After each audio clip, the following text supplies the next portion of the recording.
가룟 유다의 비극, 가룟 유다의 비극이라는 제목으로 이 시간 말씀을 선포합니다. 여러분은 가룟 유다라는 이름을 들을 때 어떤 이미지를 떠올리십니까? 그리고 무엇을 생각하시는지요? 성경 속 다양한 세대와 많은 사람들이 하나님을 배반했지만 대표적인 배신의 아이콘을 한 사람 꼽으라고 하면 우리는 누구도 주저하지 않고 가룟 유다를 꼽을 것입니다. 믿음의 사람들에게 뿐만 아니라 우리 믿지 않는 사람들에게까지도 예수님을 배신한 사람, 그리고 예수님을 팔아넘겼던 사람으로 깊이 인식되어 있지요. 그는 왜 배신의 아이콘이 되었으며 가장 비극적인 역할을 감당하게 되었을까요? 우리는 이 가룟 유다의 행동을 곱씹어 볼 필요가 있습니다. 왜냐하면 가룟 유다의 행동 양식이 오늘 저와 여러분, 곧 우리들의 삶의 현장에서도 다분히 발견할 수 있는 것들이고 또 그것들이 우리의 삶 속에 깊이 내재되어 있기 때문이지요. 가룟 유다의 비극을 함께 살펴보고 또 타산지석으로 삼아 축복의 자리, 은혜의 자리를 지켜가는 모든 남부 가족들 되시길 소망합니다. 가룟 유다의 비극 첫 번째, 자신의 뜻을 꺾지 못한 사람입니다. 14절입니다. 그때 12 중 하나인 가룟 유다라 하는 자가 대제사장들에게 가서 말하되 라고 말씀합니다. 가룟 유다의 비극은 자기의 뜻을 꺾지 못함으로 인해 빚어졌습니다. 14절을 보면요, 그때에 라고 시작되고 있죠. 여기 그때라는 시점은 한 여인이 값비싼 향유옥합을 깨트려서 예수님의 장례를 준비한 때, 바로 그때를 이야기합니다. 이 장면을 보면요, 제자들이 분개하며 옥합을 깨트린 여인을 책망하고 있는데요, 평행 본문인 요한복음 12장을 보면 이 여인은 마리아라고 소개하고 있고요, 책망하는 제자들의 대표로 가룟 유다를 언급하고 있습니다. 가룟 유다가 여인 곧 마리아를 책망했던 나름의 이유가 있었어요. 향유옥합은 상당히 고가의 물건이었고 결혼을 앞둔 여인들의 필수 지참품이었기 때문에 그 소요가 상당했다라고 합니다. 그래서 이렇게 허비하기보다 적정 가격에 처분했더라면 가난한 자들을 도울 수 있다라고 주장했죠. 이는 현실적이고 합리적인 논리입니다. 이런 가룟 유다를 향해서 성경 말씀은 도둑이라고 칭하면서 그 안에 다른 의도, 불순한 의도가 있었음을 우리에게 보여주고 있지만 옥합을 팔아서 합당하게 써야 했다라는 이 논리는 유다만의 논리가 아니었습니다. 다른 제자들도 비슷한 생각을 가지고 있었고 여기에 동조했기 때문이죠. 가난한 자들을 위한 사역, 이 사역은요, 예수님의 핵심 사역 중 하나였습니다. 예수님은 첫 설교를 하실 때부터요, 가난한 자들을 향해서 큰 관심을 나타내셨어요. 여러 지역을 다니면서 공생기간 동안에 많은 사역들을 하셨지만 특별히 빈들에서 줄인 자들을 넉넉히 먹이셨던 사건들을 여러분 기억하실 겁니다. 한 번이 아니라 두 번, 세 번에 걸쳐서 그렇게 공급해 주셨죠. 또 삭개오를 변화시켜서 가난한 자들을 살피게도 하셨습니다. 이런 측면에서 볼 때 가난한 자를 도와야 한다라고 하는 가룟 유다의 주장과 제자들의 생각은 예수님의 사역 방향, 지금까지 예수님께서 추구하셨던 방향과 일치하는 모습이었습니다. 그런데 그 자리에서 예수님은 이런 제자들의 손을 들어주지 않으시고 여인의 손을 들어주셨지요. 여인이 하는 일이 내게 좋은 일이다, 그를 가만히 두거라 라고 오히려 마리아를 두둔하셨습니다. 이때 가룟 유다와 제자들의 마음이 어떠했을까요? 본문에서 말하는 그때의 절정은 이 가룟 유다의 생각과 예수님의 말씀이 충돌할 때입니다. 결과적으로 가룟 유다는 이 말씀 앞에서 자기의 뜻을 꺾지 못하였습니다. 예수님의 말씀과 자기 생각이 상충되었을 때 자기의 뜻을 꺾지 못함으로 인하여 괴리감이 생기고 바로 그 틈, 그 작은 틈을 사탄이 파고들었던 것이죠. 여러분, 이 틈이라는 게 얼마나 무서운지요. 큰 제방에 작은 구멍 하나가 그 제방 전체를 헐어버리듯이 가룟 유다의 작은 틈은 예수님께 친히 택함받은 제자였던 그를 영원한 배신의 아이콘으로 전락시켜 버렸습니다. 신구약 말씀을 통틀어 나의 생각과 입장을 버리지 못하고 하나님과 대립했을 때 좋은 결과를 낳았던 적이 단 한 번도 없었지요. 이사야나 예레미야와 같은 선지자를 통해 하나님의 생각과 뜻을 전했지만 완고하고 강팍했던 이스라엘 백성들은 자신의 생각과 뜻을 꺾지 않았습니다. 결국 말씀과 자신의 생각 가운데 있는 그 작은 틈을 우상이 자리 잡게 되고 거짓 선지자가 비집고 들어왔던 것이죠. 그래서 그들은 내가 늘 하나님 편에 있다, 언제나 내가 성전을 찾아오고 또 제사 드리고 있으니 나는 안전하다, 하나님 앞에 있다, 예배하고 있다라고 이야기하지만 하나님의 생각과 마음에는 관심이 없었기 때문에 그렇게 그 틈, 거짓 선지자들과 우상이 자리한 그 틈으로 교만과 악함이 채워져서 하나님이신 예수님을 거절하고 죽이는 지경에 이르게 되었던 것입니다. 차츰차츰 그 병세가 깊어지고 더 넓게 확장되었던 것이죠. 사랑하는 남부가족 여러분, 하나님의 뜻과 생각이 담긴 그 말씀이 나의 생각과 뜻과 함께 상충되는 상황이 올 때에 우리는 내 뜻과 생각을 꺾고 말씀에 순종하는 길을 택해야 합니다. 내 뜻과 생각을 꺾지 못하면 순종할 수 없고 본문 속 가룟 유다의 길을 걷게 될 것이기 때문이지요. 가룟 유다의 생각에 다른 제자들이 동조했다는 것을 볼 때 오늘 말씀을 나누고 있는 우리들도 크게 다르지 않다라는 것을 새삼 깨닫게 됩니다. 그리고 우리가 목적하는 바가 하나님의 뜻과 상충될 때 과감히 꺾지 않으면 비극적인 결말을 피할 수 없다라는 것이죠. 여러분, 그러면 처음부터 가룟 유다가 배신자로 준비되었던 것 아니냐, 그리고 그를 하나님께서 그렇게 예비하신 것 아니냐라고 얘기하시는 분들이 있습니다. 예수님을 배신하고 하나님을 대적하는 일에 처음부터 택함 받은 사람은 없다라고 예수님은 분명히 말씀하셨어요. 마가복음 14장 21절을 보면 이렇게 말씀합니다. 인자는 자기에 대하여 기록된 대로 가거니와 인자를 파는 그 사람에게는 화가 있으리로다. 그 사람은 차라리 나지 아니하였더라면 자기에게 좋을 뻔하였느니라 하시니라 라고 말씀합니다. 예수님은 바로 예수님을 팔아넘기는, 배신하는 그 역할을 언급함에 있어서 가룟 유다가 원래 그랬던 사람이야 라고 말씀하지 않으셨어요. 우리가 이후에 두 번째 대제도 살펴보겠지만 예수님을 팔아넘기는 그 배역에 처음부터 정해진 사람은 없었다라는 거죠. 인자를 파는 배역은 하나님의 계획 속에 있었지만 그 자리는 공석이었습니다.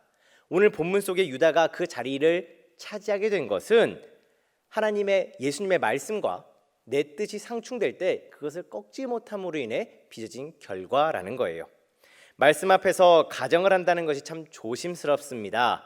하지만 유다를 보면서 아쉬움을 감출 수 없는 것은요, 이후에 요한복음 14장을 보면 예수님께서 제자들의 발을 다 닦아주시고 세족식을 마치신 뒤에 유다가 자기가 가야 될 길로 가게 돼요.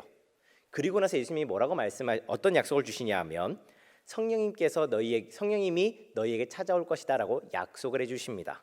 그리고 오순절에 성령님께서 강림하셨죠. 여러분, 가룟 유다가 자신의 뜻을 꺾었더라면, 자신의 이상과 예수님의 말씀이 갖는 그 괴리감 앞에서 주님 앞에 더 철저히 순종했더라면 유다에게 사탄이 들어가는 대신에 성령님께서 임재하지 않으셨겠습니까? 그러면 전혀 다른 결과를 낳을 수 있었을 거예요.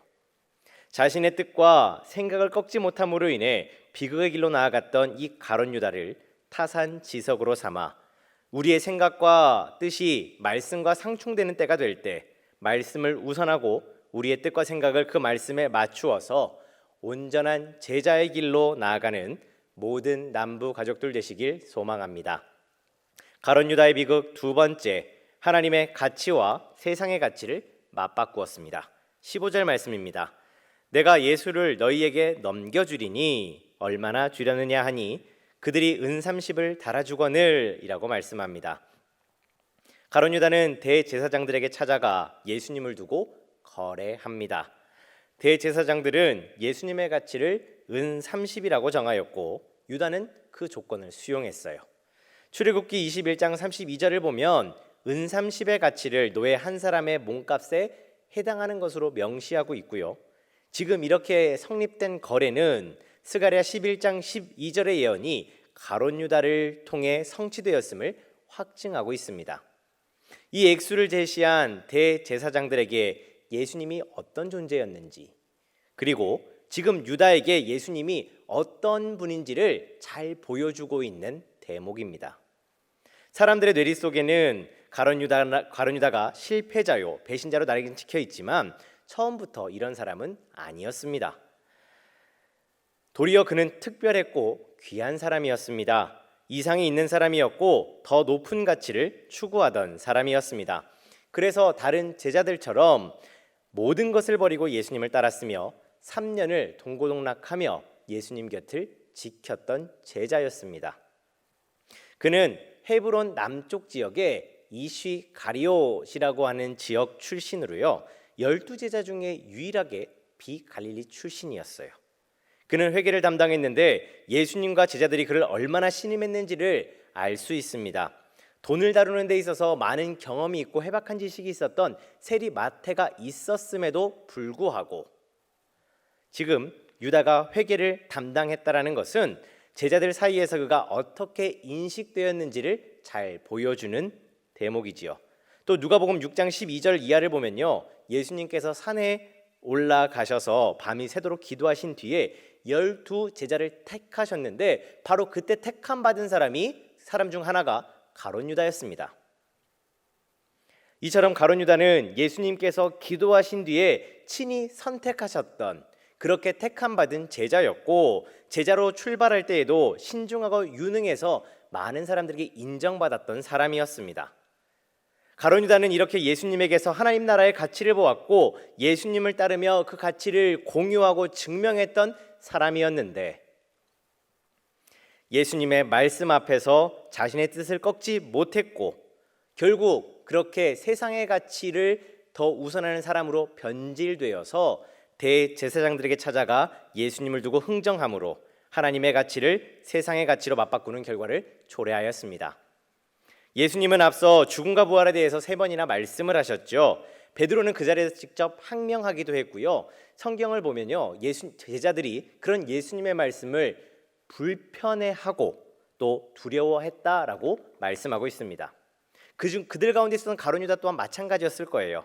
즉 자신들의 뜻과 생각과는 자꾸 다른 방향을 바라보시고 다른 길을 가고자 하시는 그 예수님에게서 더 이상 생산적인 것 그리고 효율적인 것을 기대할 수 없다라고 생각하고 있었는데 바로 우리가 앞서 보았던 향유옥합 사건을 통해서 가룟 유다가 자신의 뜻과 길을 정해버린 것이죠. 가룟 유다만 이런 것은 아니었습니다. 가룟 유다만 생산적인 것을 우선하고 효율적인 것을 생각했던 것은 아니라는 거예요. 향유옥합을 깨뜨리던 그 현장에서 가룟 유다와 같은 입장에 있었던 제자들의 그 모습을 말씀을 드렸고요. 또 예수님의 제자들은 어떻게 하면 더 가치 있는 그 제자들보다 높은 자리에 올라갈까, 더 많은 것들을 취할까 늘 아둥바둥하며 다투었던 사람들이었습니다. 사랑하는 남부가족 여러분, 하나님의 가치를 공유했던 가룟 유다가 세상적 가치로 맞바꾸게 된 이유와 과정을 우리는 결코 가벼이 넘겨선 안 될 것입니다. 교회에서 우리가 여러 가지 사역을 감당함에 있어서 생산성과 효율성은 참 중요하지요. 제한된 재원으로 더 바르게 그리고 효과적으로 사역을 감당하려고 하면 꼭 필요한, 꼭 생각해봐야 될 그런 부분입니다. 하지만 이를 너무 중시하다 보면 사역과 사명보다 주어진 재화를 잘 다루는 일에 신경 쓰게 되고 결국 그릇된 판단으로 나아갈 수 있음을 잊지 말아야 합니다. 예수님은 사역을 감당하실 때 효율성이나 생산성에 큰 비중을 두지 않으셨습니다. 언제나 상한 심령과 고통 가운데 있는 영혼들을 살리시고 회복시키는 것에 초점이 맞춰져 있었지요.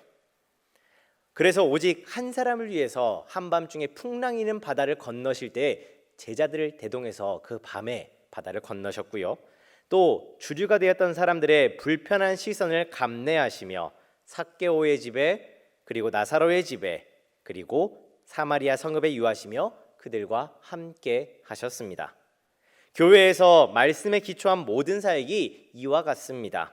전도함에 있어서, 선교함에 있어서, 구제함에 있어서, 그리고 다음 세대를 세워감에 있어서 생산성과 효율성을 말씀보다 우선한다면 가룟 유다처럼 하나님의 가치를 세상적 가치로 바꾸게 될 것입니다.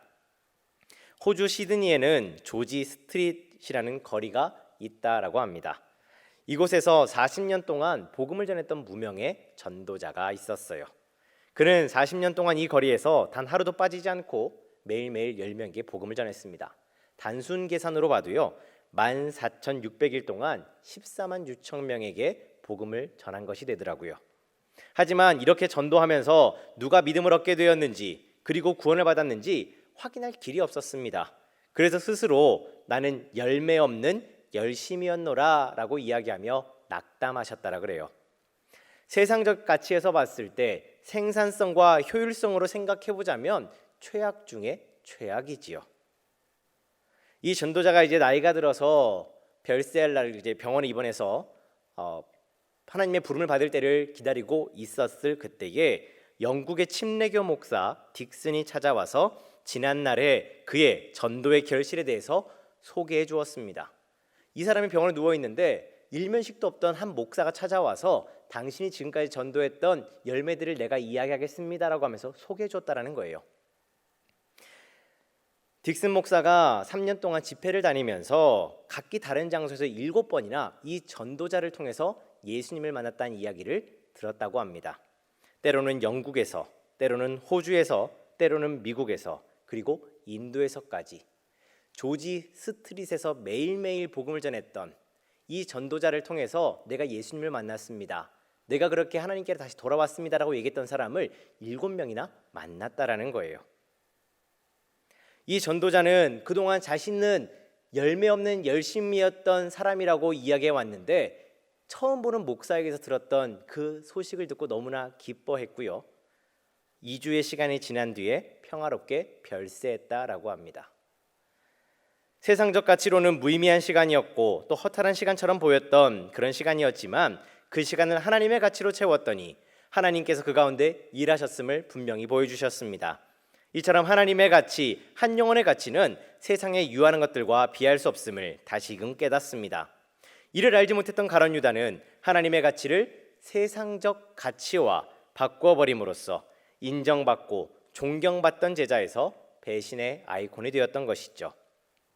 오늘 이 밤에 말씀을 나누는 우리 모두 예수님을 통해 주신 그 하나님의 가치, 복음의 가치를 끝까지 붙들고 주님 다시 오실 때까지, 그리고 주님께서 우리를 부르실 때까지 가룟 유다의 비극을 답습하지 않기를 소망합니다. 가룟 유다의 비극 마지막 세 번째, 회개의 기회를 잃었습니다. 16절 말씀입니다. 그가 그때부터 예수를 넘겨줄 기회를 찾더라 라고 말씀합니다. 내 뜻을 꺾지 못하고 세상의 가치에 함몰되게 되면 가룟 유다처럼 결국 회개의 기회마저 놓치게 됩니다. 16절을 보면요, 그때부터 넘겨줄 기회를 찾더라 라고 말씀해요. 여기 그때부터라는 시점은 대제사장들과 계약한 이유를 의미합니다. 가룟 유다는 계약을 통해서 예수님을 팔아넘기려는 잘못을 저지르고 말았던 것이죠.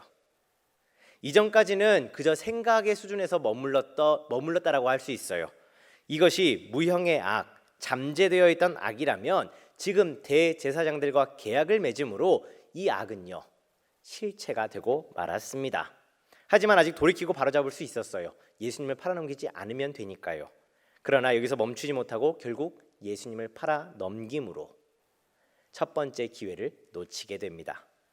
오래지 않아 이것이 잘못된 줄 알았어요. 그리고 돌이키려고 했습니다. 그래서 받았던 은 30을 챙겨서 돌려주고 이 일을 수습해 보려고 했지만 거절을 당하지요. 그래서 이 은 30을 성소에 던져놓고 물러가 스스로 목을 메고 자살하였습니다. 유다의 목숨은 예수님께서 거두신 것이 아니라 돌이킬 수 없는 그 잘못 앞에서 스스로 포기해 버린 것입니다. 이렇게 두 번째 기회마저 상실해 버렸습니다. 그는 회개하고 돌이킬 수 있는 모든 기회를 잃어버린 거예요. 이는 늘 베드로의 선택과 대비되는 모습이지요. 예수님을 직접 팔아넘긴 것과 예수님의 눈앞에서 3번이나 부인했던 것, 이 두 가지의 잘못함의 어떤 무게나 크기를 비교하자면 얼마나 다르다라고 할 수 있겠습니까? 예수님을 부인한 뒤에 말씀이 떠오른 베드로는 그 즉시 울며 회개했습니다. 그러나 가룟 유다는 회개 대신에 자살을 선택하지요.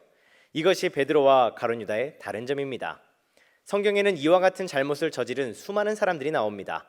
모세와 같은 지도자를 통해 말씀하시기도 했고 엘리야나 이사야와 같은 선지자를 통해서도 가르쳐 주셨지만 그때에 회개하고 돌아온 자들이 있었는 반면에 여전히 완악함과 강팍함으로 반응했던 이들도 있었습니다.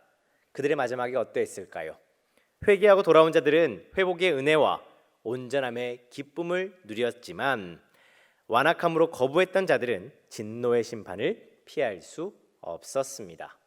사랑하는 남부가족 여러분, 우리의 생각과 마음 속에 존재하던 죄가 어떤 계기나 상황을 통해서 열매 맺을 수 있습니다. 이는 분명 잘못된 일이지만 우리는 이것을 부정하거나 부인해선 안 됩니다. 인정해야 합니다. 그리고 즉시 회개해야 합니다. 오늘 목사님께서 주일 예배 시간에 말씀하셨잖아요. 우리도 실패할 수 있다고. 우리도 실패할 수 있습니다. 실수할 수 있습니다. 그때에 우리는 그것을 인정하고 회개하는 자리로 달려가야 합니다. 하나님께서 완악함으로 가득한 자들에게서 생명을 즉시 취했던 여러 예들이 있죠. 고라당의 반역이나 아나니아와 삽비라의 사건이 그것을 우리에게 분명히 보여줍니다. 고라를 비롯한 무리들이 모세에게 반기를 들었을 때 하나님은 그것을 주권에 대한 도전으로 받으시고 땅을 가르고 불사름을 통해 고라당을 즉시 심판하셨습니다. 아나니아와 삽비라가 거짓으로 예물을 드렸을 때에도 그 자리에서 즉시 심판하셨죠. 오늘 가룟 유다는 어떤가요? 가룟 유다가 예수님을 팔아넘겼다라고 해서 하나님이 즉시 심판하셨나요? 아니었어요. 가룟 유다의 생명을 즉시 거두지 않으신 것은 회개할 기회가 여전히 그에게 있었음을 보여주고 있습니다. 가룟 유다가 회개를 모르진 않았을까요? 아니요, 그럴 수가 없었을 겁니다. 예수님은 회개하라 천국이 가까이 왔다라고 말씀하시며 공생애를 시작하셨고요. 회개하는 자들은 하나님의 사자들 앞에서 기쁨이 된다라고 가르쳐 주셨는데 바로 그때 그 자리에 제자로 부름받았던 가룟 유다가 함께 했었습니다. 또 후에 제자들이 나가서 회개를 외치며 복음을 전하지 않았습니까? 회개에 대해서 듣기도 하고 전하기도 했던 가룟 유다였지만 그는 정작 회개해야 할 때에 회개치 않고 더 악한 죄를 저지르고 말았습니다. 오늘 믿음의 공동체를 이루고 신앙생활을 이어가고 있는 우리들도 여러 가지 이유로 믿음이 흔들리고 신앙적 정체기를 겪을 수 있습니다. 사단이 우리 가운데 있는 그 작은 틈을 파고들어서 격동케 해서 죄의 자리와 악의 길로 인도할 수 있죠. 그때 우리가 그것을 깨달았다면 즉시 회개해야 합니다. 그때 회개할 기회마저 스스로 포기했던 가룟 유다의 비극을 기억해야 합니다. 그래서 베드로와 같이 즉시 회개하며 하나님의 용서와 긍휼을 구하여서 우리가 있어야 할 자리 그리고 우리가 달려가야 할 그 길로 돌아가 하나님의 영광을 바라보는 모든 남부 가족들 되시길 소망합니다. 오늘 말씀을 맺습니다. 본문 속 가룟 유다는 세 가지를 행하지 못함으로 인해 비극적인 결말을 맞이했습니다. 그는 말씀 앞에서 자신의 뜻과 생각을 꺾지 못했고 그로 인해 하나님의 가치를 세상적 가치와 바꿔버렸습니다.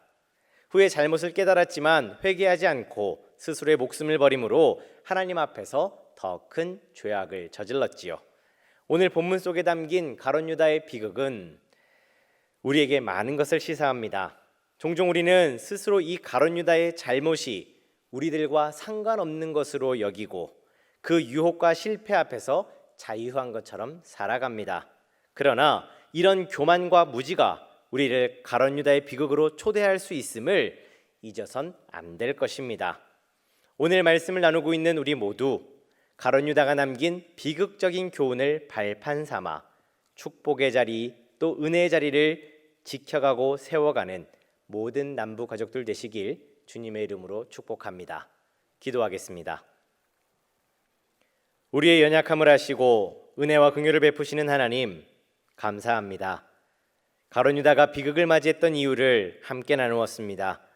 말씀 앞에서 순종하지 못하여 하나님의 가치와 세상의 가치를 맞바꾸었던 가룟 유다의 어리석음을 답습하지 않게 하시고 우리에게도 또한 이와 같은 문제들이 찾아오는 때가 있을 텐데 그때에 가룟 유다의 잘못을 타산지석으로 삼아 지혜롭게 이겨낼 수 있도록 인도하여 주옵소서. 코로나의 위기 앞에서 성도님들과 각 가정 그리고 삶의 지경을 지켜 주옵소서. 이로 인해 낙심하거나 상처받지 않게 하시고 모든 어려움이 순적히 지나갈 수 있도록 은혜를 베풀어 주옵소서. 오늘도 각종 질병으로 신음하며 고통 중에 있는 이들이 있습니다. 이태식 장로님, 정연대 성도님, 정지혜 성도님, 뜻하지 않은 사고로 입원하거나 또 가정에서 치료하고 있지만 더딘 회복으로 인해 많은 분들이 함께 근심하고 있습니다. 말씀 속에 담겨있는 치료와 회복의 역사를 우리가 기대하며 함께 기도할 때, 믿음으로 부르짖을 때 주님 치료의 은혜를 주옵소서. 입원하여 치료 중에 계시는 분들도 계십니다. 류수봉 권사님, 김희자 집사님, 조을분 집사님, 전재옥 집사님, 치료하며 돌보는 손길들과 투여되는 약물들을 통해 속히 회복받게 하시고 우리 곁으로 돌아와서 함께 예배하는 은혜를 베풀어 주옵소서. 심칠섭 집사님과 박혜자 집사님, 코로나 확진 판정을 받은 후에 치료 중에 있습니다. 건강을 지켜주시고 그 마음 상치 않도록 주님의 장중에 붙들어 주옵소서. 최근 백신 접종이 계속해서 진행되고 있습니다. 여러 사례들로 인해서 우리 가운데 두려운 마음을 금할 길이 없사오니 우리 마음에 평안과 담대함을 주시고 접종의 모든 과정을 잘 감당케 하시옵소서.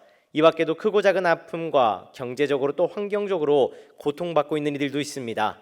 다 알지 못하여 세세하게 아뢰지 못하였으나 누구보다 우리 한 사람 한 사람을 잘 아시는 주님께서 이 시간 친히 위로하시고 용기를 더하여 주옵소서. 이 모든 것 다시 오실 예수님의 이름으로 기도합니다. 아멘.